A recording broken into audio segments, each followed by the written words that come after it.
मरूफ सहाफ़ी और anchor person जुगनू मोहसिन से मिलने गुलबर्ग लाहौर में उनके आबाई घर पहुंचे।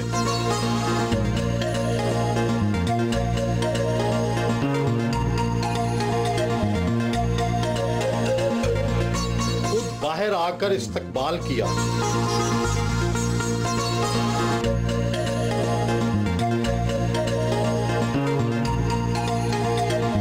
पुरतकल्लुफ चाय पेश की।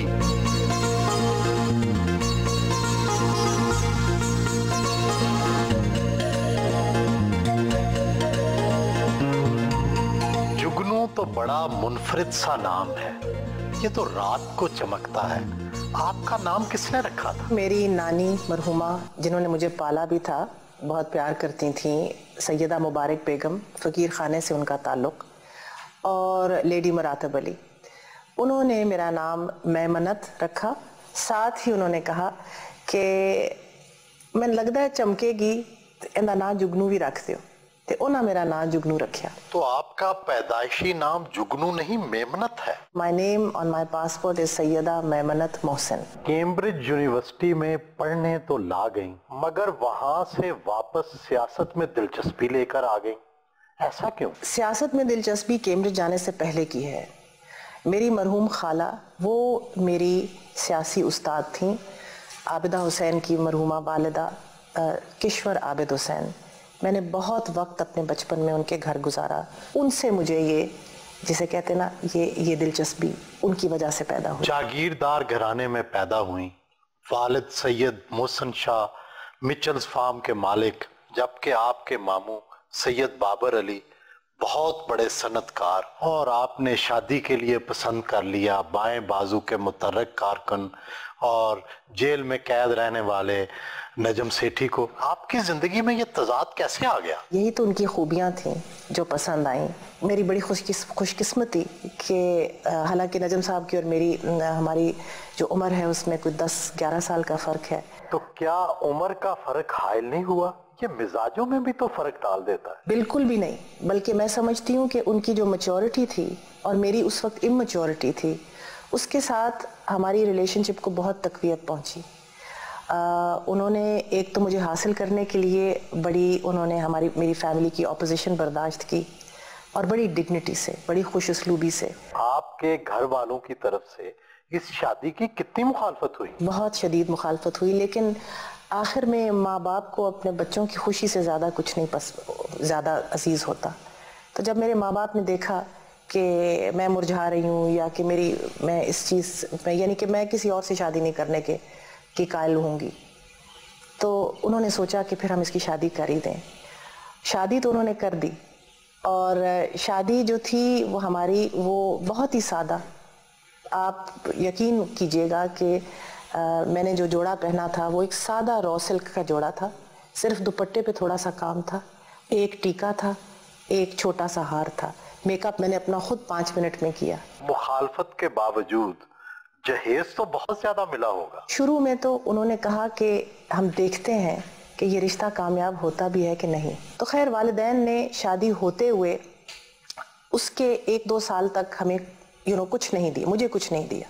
लेकिन जब उन्होंने देखा कि हमारी जोड़ी माशाल्लाह खुश है, खुर्रम है, कायम और दायम है, तो फिर नजम ने भी उस वक्त तक अपना उनसे मनवा लिया था कि वो बहुत अच्छे आदमी हैं, मुझे बहुत प्यार करते हैं। तो उसके बाद फिर जब अली पैदा हुआ, हमारी शादी के 1.5 साल बाद, माशाल्लाह 2 साल तक, 1.5 साल के बाद अली पैदा हुआ, तो उसके बाद मेरे वालिदैन ने कहा कि बीजू तुम्हारा है, तुम लो।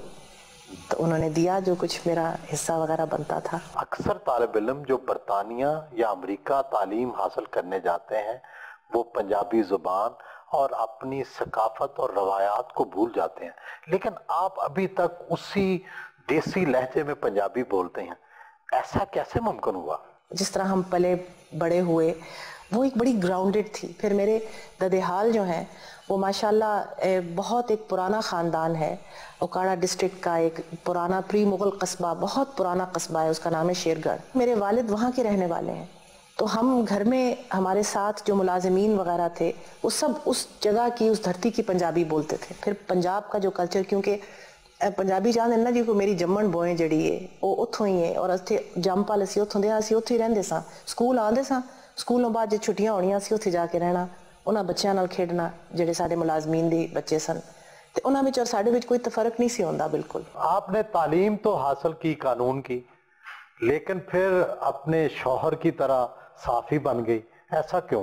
क्या साफत ज्यादा पसंद आ गई? मैंने थोड़ी सी वकालत की थी शुरू में, लेकिन मैंने वकालत को इंटरेस्टिंग नहीं पाया, फिर मैंने पाकिस्तान टाइम्स भी ज्वाइन किया, फिर मैंने लिखना शुरू किया, वहाँ से दिलचस्पी पैदा हुई, और बस फिर 2 साल का गैप आया, 2 मेरे बच्चे हैं माशाल्लाह, वो ऊपर तले जब हो गए उसके बाद नजम ने और मैंने खुद हमने अपना एक अखबार लॉन्च किया, द फ्राइडे टाइम्स वीकली।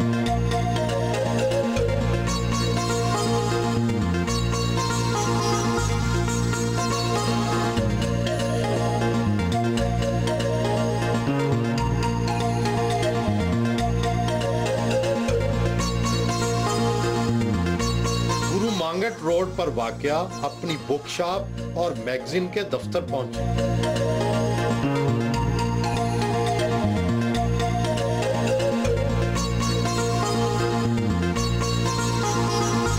अपने हफ्त रोजा की मार्केटिंग खुद करती है। किताबें, लाइब्रेरियां और बुक शॉप्स, ये तो आजकल कुछ मुनाफा बख्श कारोबार नहीं रहा, फिर भी आपने इसे फैमिली बिजनेस बना लिया, क्यों? नजम साहब ने अपना एक ये जो किताबों से इश्क है इसको एक बिजनेस बना लिया, और ये तो उनका कमाल है क्योंकि वो निहायत मेहनती विजनरी आदमी है। मेरा इससे कोई ख़ास ताल्लुक़ नहीं, ये नजम साहब की अपनी एक बेबी है जिसे समझें आप, और मेरा काम है उनके साथ जो मिलके करती हूँ मैं, वो एक तो फ्राइडे टाइम्स, एक गुड टाइम्स, और बाकी काम जो इसके साथ मार्केटिंग। तो क्या नजम साहब और आपके बिजनेस अलग अलग है तो अकाउंट्स भी अलग अलग है? नजम वो वैनगार्ड का ख्याल रखते हैं, और जो फ्राइडे टाइम्स और गुड टाइम्स है इसका एक मैं ओवरऑल ख्याल रखती हूँ, इनकी मार्केटिंग पे मैं खुद अभी भी तवज्जो देती हूँ। नहीं, मेरा सवाल यह है कि क्या आपके बैंक अकाउंट्स और आपकी जो बिजनेस है वो अलग अलग हैं या एक है? बैंक अकाउंट्स अलहदा हों भी, वो मतलब मेरे नाम पे भी अकाउंट्स हों, उनके नाम पे भी अकाउंट्स हों, लेकिन हमारा ये कोई डिवीजन नहीं कि ये तुम्हारा ये मेरा, वो खाता एक ही है। तो क्या बैंक अकाउंट एक दूसरे से छुपा के रखते हैं? कभी भी नहीं, सवाल ही पैदा नहीं होता, कुछ नहीं। मेरी तो जो ईमेल अकाउंट्स हैं और उनके जो ईमेल अकाउंट्स हैं उनके पासवर्ड्स हम दोनों के पास हैं। आप एक संजीदा सियासी हफ्त रोजा फ्राइडे टाइम्स की निगरान एडिटर भी हैं, दूसरी तरफ हल्के फुल्के समाजी मैगजीन गुड टाइम्स की भी एडिटर हैं। ये दोनों मुख्तलिफ रुझानात की नुमाइंदगी करते हैं, आप इन दोनों को कैसे मिला लेते हैं? नजम की इंसिस्टेंस पे हमने गुड टाइम्स मैगजीन निकाली, क्योंकि उन्होंने कहा कि आपको इसी को काम को यानी कि इसको फीजिबल रखने के लिए और प्रोडक्ट्स भी लॉन्च करने होंगे, तो it's just another product. Friday times के आखिरी सफ़े पर आप मिंग्लिश यानी अंग्रेजी और उर्दू को मिला जुला के तंज और मजाह का जो कॉलम लिखती हैं वो बड़ा मकबूल हुआ, ये स्टाइल कैसे बनाया? मैं एक असल में एक नकाल हूँ, मुझे नकलें उतारने का बचपन से शौक भी है, हुनर भी है, इसके साथ दोस्तियाँ भी बड़ी हुई और दुश्मनियाँ भी बड़ी हुई। अब मैं देख रही थी एक बंदा बेचारा रो रहा था कि वो तंदूर उसने लगाया हुआ था और उसको पता नहीं कोई 1-2 लाख रुपए का गैस का बिल आ गया, और वो इतना परेशान था कि वो पंजाबी में कह रहा था कि ना बिल अब बेला मेरी औकात एक तो मैं तंदूर लाया थे तो मैं की किया, मैं पाइप लाया, 200 खिच पाइप लाया, मैं दिता है गैस, ते एडा बड़ा बिल मैनू आ गया। क्या बड़ी बड़ी सेलिब्रिटीज के सामने भी उनकी नकाली की? उनके सामने तो नहीं की, लेकिन मुझे एक दफा मियाँ साहब ने कहा कि है लिख दियो ਇਹ ਕਾਲਮ ਜਿਹਾ ਛੱਡ ਦਿਓ ਉਹਨੂੰ, ਤੁਸੀਂ ਇਹ ਤਨਜ਼ੀਬ ਨਹੀਂ ਦਿੰਦਾ, ਤੁਸੀਂ ਇਹ ਕਾਲਮ ਲਿਖਦੇ ਹੋ। ਮੈਂ ਕਿਹਾ ਮੀਆਂ ਸਾਹਿਬ ਤੁਸੀਂ ਬਹੁਤ ਵੱਡੇ ਲੀਡਰ ਹੋ, ਬੀਬੀ ਨੇ ਤਾਂ ਕਦੀ ਬੁਰਾ ਨਹੀਂ ਮਨਾਇਆ, ਉਸ ਵਕਤ ਉਹ ਹਯਾਤ ਥੀ ਆਬਵੀਅਸਲੀ। ਮੈਂ ਬੇਗਮ ਭੁੱਟੋ ਦੇ ਬਾਰੇ 'ਚ ਵੀ ਲਿਖਿਆ ਸੀ, ਮਾਮੀ ਐਂਡ ਮੀਰ ਉਹਨਾਂ ਦੇ ਬੇਟੇ ਦੀ ਰਿਲੇਸ਼ਨਸ਼ਿਪ ਦੇ ਬਾਰੇ 'ਚ। ਮੈਂ ਕਿਹਾ ਉਹਨਾਂ ਤਾਂ ਕਦੀ ਬੁਰਾ ਨਹੀਂ ਮਨਾਇਆ, ਜਿਹੜਾ ਬੰਦਾ ਲੀਡਰ ਬਣ ਜਾਂਦਾ ਉਹਨੂੰ ਦਰਗੁਜ਼ਰ ਕਰ ਦੇਣਾ, ਛੋਟਾ ਜਿਹਾ ਅਖਬਾਰ ਹੈ, ਤੁਹਾਨੂੰ ਕੀ ਤੁਹਾਡਾ ਕੀ ਜਾਂਦਾ, ਤੁਸੀਂ ਵੱਡੇ ਲੀਡਰ। ਤੇ ਕਹਿਣ ਲੱਗੇ ਚਲੋ ਠੀਕ ਹੈ। ਉਹਦੇ ਬਾਅਦ ਉਹਨਾਂ ਨੇ ਕਦੀ ਮੈਂਸ਼ਨ ਨਹੀਂ ਕੀਤਾ, ਇਹ ਉਹਨਾਂ ਦੀ ਵਡਿਆਈ ਹੈ, और बीबी ने भी कभी मेंशन नहीं किया सी, हालांकि उन्होंने आवाज़ अस्सलाम वालेकुम कैसे थे वो उनदे विच लिखते होंदे सां मैं, और उन्होंने बड़े प्यार नाल याद करनी।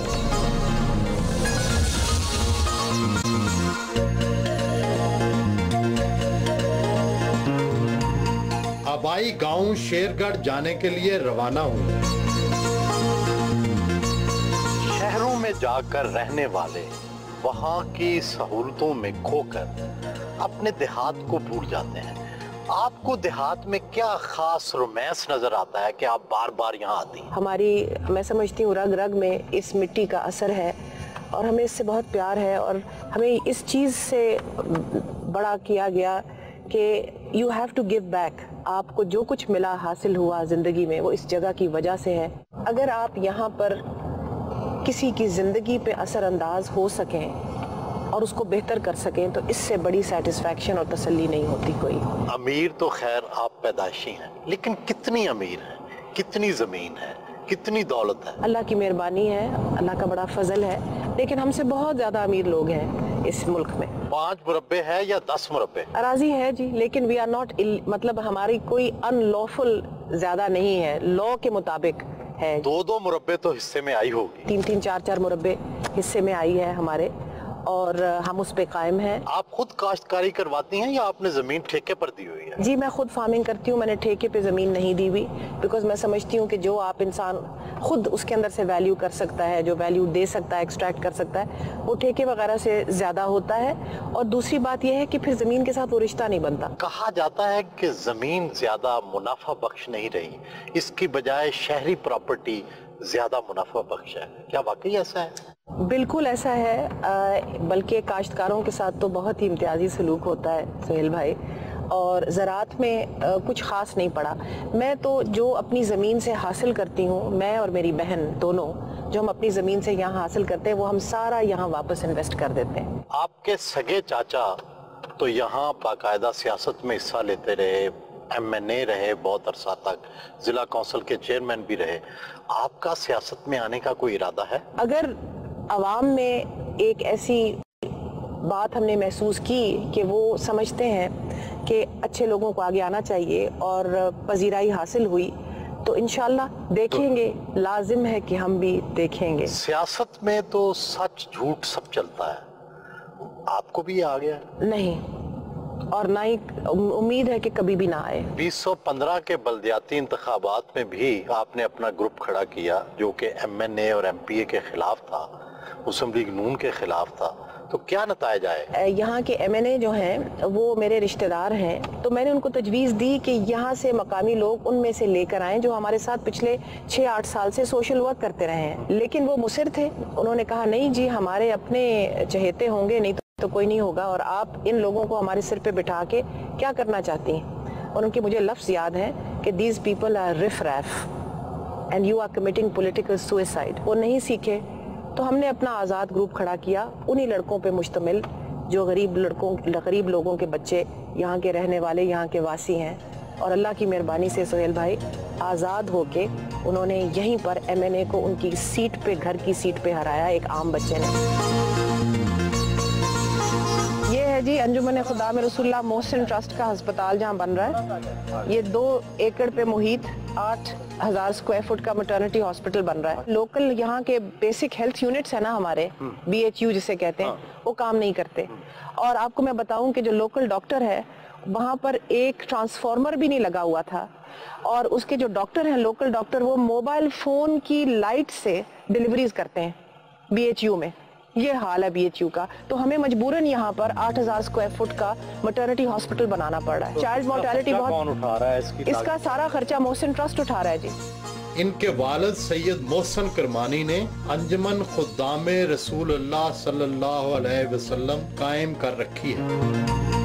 मोहम्मद जाफर मेरे दादा के भाई थे, मेरे वालिद के चचा, और HSN कॉलेज में हॉकी प्लेयर थे, और उसके बाद ये इन्होंने ओलंपिक हॉकी प्लेयर थे फॉर इंडिया।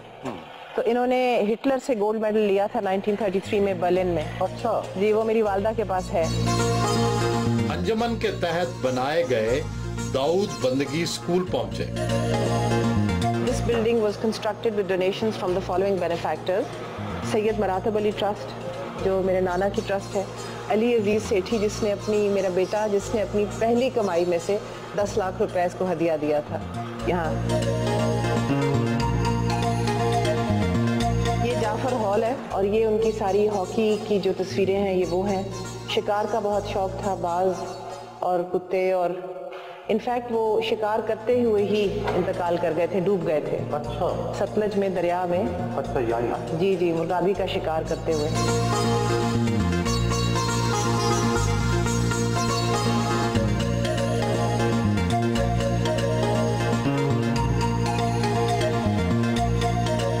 उनकी 100 साला पुरानी हवेली पहुंचे।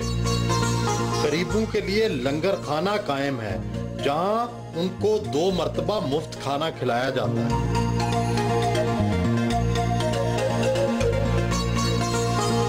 बड़ी पुरानी हवेली है और इसके जो सबसे पुराने हिस्से हैं वो 1730 के बने हुए हैं। अच्छा, जी, हुनरकदा है जो कि लड़कियों के लिए, ख़वातीन के लिए यहाँ 130 ख़वातीन काम करती हैं। अस्सलाम वालेकुम, की हाल है सारे दा?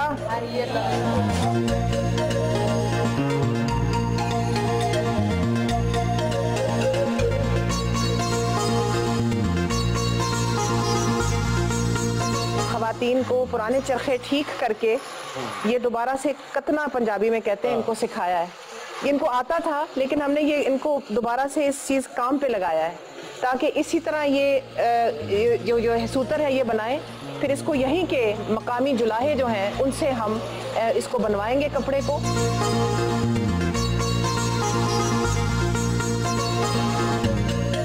साबिक एमएन ने चचा सैयद सज्जाद हैदर किरमानी की कब्र पर फातिहा खानी की। अपने बुजुर्ग दाऊद बंदगी के मजार पर हाजिरी देने आए। ये जी हजरत दाऊद बंदगी किरमानी का दरबार है जो हमारे बड़े थे।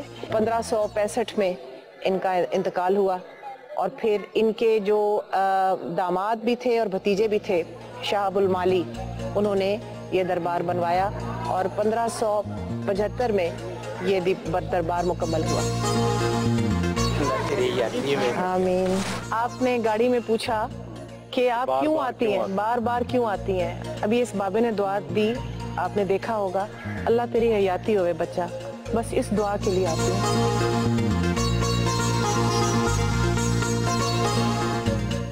फातिहा पढ़ी।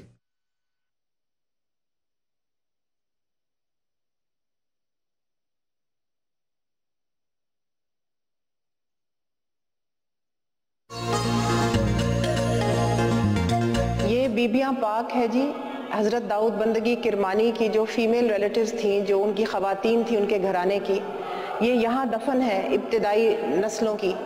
और ये सारा जो दरबार आप देख रहे हैं कितनी खूबसूरती से, ये उसी ज़माने का बना हुआ, उसी ज़माने की काशी है, ये गुलकारी है और ये मंजीट और नील से काम हुआ है सारा। और ये औकाफ की जो डिपार्टमेंट है उसने इसको इतना निगलेक्ट किया कि ये ख़राब होना शुरू हुआ, औकाफ यहाँ नहीं आया। ये भी मोहसिन ट्रस्ट ने खुद लोकल आर्टिजन्स, यहाँ के रहने वाले कार जो के फनकार हैं, उनसे इसको दोबारा रिस्टोर कराया है।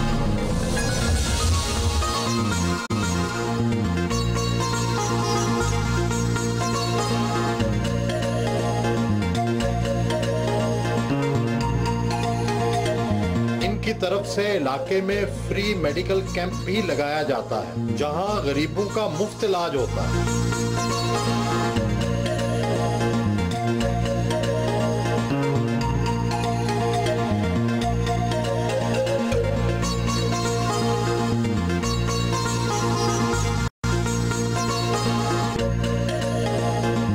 दोपहर के खाने में रवायती मकई, साग और दाल चावल से तवाज़े किए।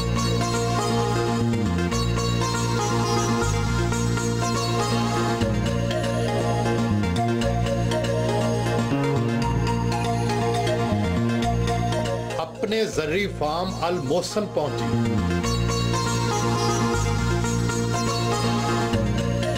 फार्मिंग की निगरानी खुद करती हैं।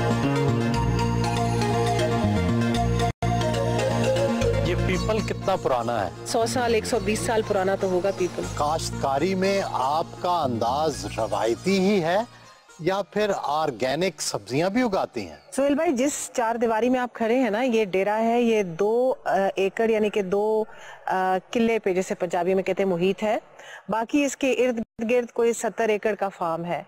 तो ये जो सिर्फ इलाका है, ये 2 एकड़ जो है, इस पे टोटली ऑर्गेनिक हम सब्जियां उगाते हैं, फल उगाते हैं, और ये मेरे घर में इस्तेमाल होते हैं। क्योंकि मैं समझती हूँ कि पुराने खाद बिल्कुल नहीं डालते। इसमें हम खाद डालते हैं, लेकिन हम नेचुरल खाद डालते हैं, जिसको पंजाबी में आली कहते हैं। यहाँ क्या क्या उगाते हैं? ये जो सफेद फूलों वाला है, ये मटर है। उसके अलावा आप वो जो पीछे सफेद फूल है, वो सरसों का साग है। और जो इस वक्त जो मौसमी सब्जी है वो उगती है। कोई गांव में आए और उसको थाने कचहरी से वास्ता न पड़े, ये तो मुमकिन ही नहीं है। जब तक हमारे थाने सियासत से पाक नहीं होंगे। आप सेंट्रल पंजाब में खड़े हैं, लाहौर से 1.5 घंटे के फासले पे, लेकिन यहाँ भी आज भी ऐसे सियासतदान हैं जो सिर्फ और सिर्फ थाने के बलबोते पे अपनी सियासत करते हैं। अगर गरीब कोई उनके सामने खड़ा हो के उनकी आंखों में आंखें डाल के कहे नहीं मैं साईं तानू वोट पांदा, तो वो कहते हैं अच्छा फिर झूठा पर्चा करा ले अपने उत्ते। हर कोई कहता है मैं थाने कचहरी को, पटवार खाने को ठीक करूंगा। अगर आपका एक डीपीओ एक जिले का ठीक आदमी हो, जिस तरह के फिलहाल उकाड़े का एक अच्छा आदमी डीपीओ है, उसको इख्तियारात दे हुकूमत, उसको कहे कि मेरिट पे फैसले करो, इस तरह थाने सियासत से पाक होंगे और इस तरह गरीब लोगों को इंसाफ मिलेगा। आपकी एमएनए और एमपीए के साथ तो बनती नहीं है, तो फिर किस तरह से आप थाने कचहरी में आपका रसूख हो जाता? हम लोग मीडिया के लोग हैं और सबको मालूम है कि हम हक की आवाज बुलंद करते हैं, और अल्लाह की मेहरबानी है कि डीपीओ डीसीओ इस चीज की कदर करते हैं, सुनते हैं, देख लेते हैं कि किसी गरीब को हम लेके आए, उसका मेरिट पे फैसला। मैंने कभी नहीं, ला इलाहा इल्लल्लाह मोहम्मद रसूलुल्लाह, कभी नहीं सोहेल भाई किसी अफसर को कहा कि मेरिट से हट के फैसला हो। लेकिन जाती फायदा नुकसान तो मद्देनजर रहता है। जाती फायदा नुकसान जो होता है ना सोहेल भाई,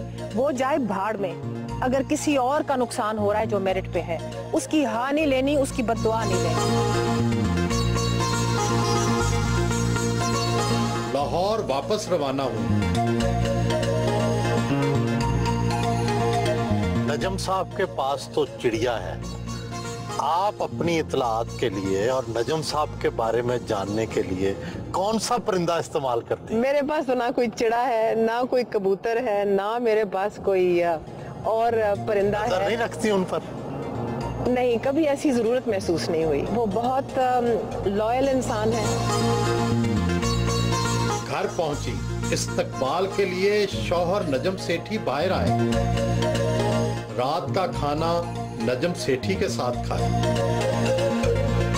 अम्मी से मैंने जो सबसे अहम और प्यारी चीज़ सीखी है वो ये है कि प्यार को कैसे निभाते हैं। मुझे कभी कभी लगता है कि अम्मी बहुत ज़्यादा काम एक वक्त पर कर रही होती हैं, ओवर कमिटेड जिसे कहते हैं।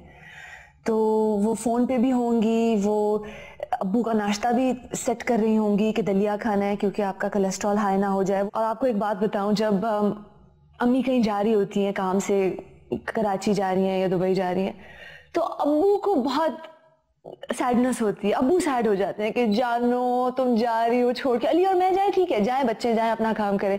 अम्मी जब जा रही होती है ना तो अब्बू बहुत ही सैड हो जाते हैं, बहुत अपसेट हो जाते हैं और अम्मी को हग करने शुरू हो जाते हैं। तो ये बहुत एक माशाल्लाह, बहुत अपने आप को खुशकिस्मत समझती हूँ कि मेरे माँ बाप की दोस्ती है, प्यार है और एक इक्वल पार्टनरशिप है। सबसे अच्छी बात ये लगती है कि इनको नाटक का और हंसी मजाक का बहुत शौक है।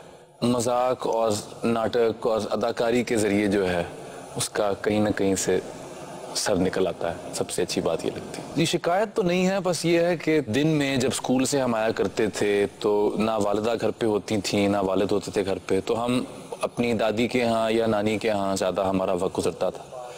तो उसमें यह था कि अपना वक्त जो है, जिसे कहते हैं ना बाइंग टाइम बाय करने के लिए और अपनी जगह बनाने के लिए परफॉर्मेंस करने की मुझे थोड़ी जो है ना वो एक आदत सी पड़ गई थी। का बकिया हिस्सा आप देख सकेंगे इस न्यूज़ ब्रेक के बाद।